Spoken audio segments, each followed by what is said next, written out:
د ګلبدین حکمتیار خبرو ته د پښتونخوا مشرانو سخت غبرګونونه. دا چې د محسن داوړ او ایمل ولی خان ترڅنګ نورو څه ویلي په دغه ویډیو کې وګورئ او مینا ټي وي چینل هم سبسکرایب کړئ.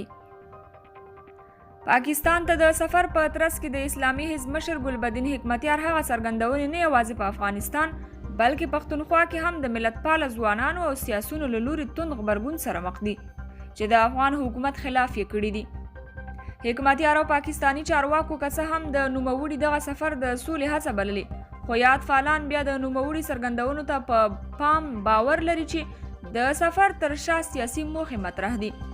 په پښتونخوا کې ملتپال ځوانان له پیله تر دې مهاله پاکستان ته حکمتیار سفر د دغه هیواد په ګټه د سیاسي اجنډا له مخې بولي او زیاتوي چې دا سفر ښایي د افغان حکومت مقابل کې د پاکستان او ګلبدین حکمتیار نوې د اړیکو متفاوت پیل وي. د پښتونخوا مخکښ غړی او د پاکستان د پارلمان غړی محسن داوړ نیوکه کړې چې حکمتیار د پاکستان پر سټیج د افغان حکومت خلاف څرګندونې کوي او په مقابل کې دغه هیواد ورته په لوړه کچه ډیپلوماټیک تشریفات نیسي. نوموړي په دې اړه خپل ټویټر پاڼه کې لیکلي، دا د شرم خبره ده چې داسې یو جنګسالار ته د دولت په کچه پروتوکول وړاندې کیږي چې په اسلام آباد کې ناست وي او د افغانستان خلاف جنګ اعلانوي.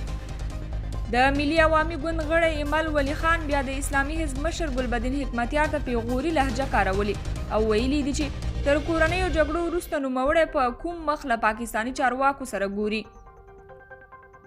پاکستان ته د ګلبدین حکمتیار راتګ د سوال وړ دی. آیا پاکستان خو به یو ځل بیا د 30 کاله پخوا په څیر رول نه غواړي افغانستان کې ولوبوي؟ موږ په دې اړه وضاحت غواړو چې حزب اسلامي او جمعیت اسلامي خو به بیا افغانستان د جګړې لور ته نه وي روان کړی.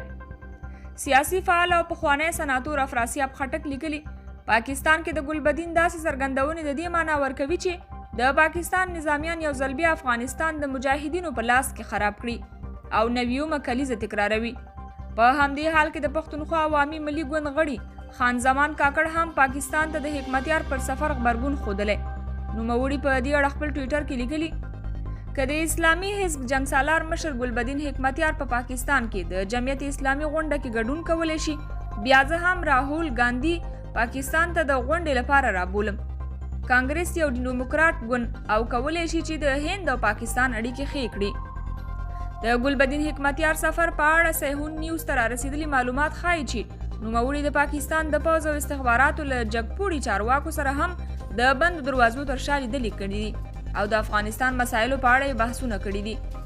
شنونکي باور لري چې دا مهال پاکستان د افغانستان په قضیه کې تکتیکي عمل اختیار کړي چې له مخې په جګړه کې له وسلوالو طالبانو په سیاست کې یو ځل بیا د ګلبدین حکمتیار لوبولو ته مخه کړې ده.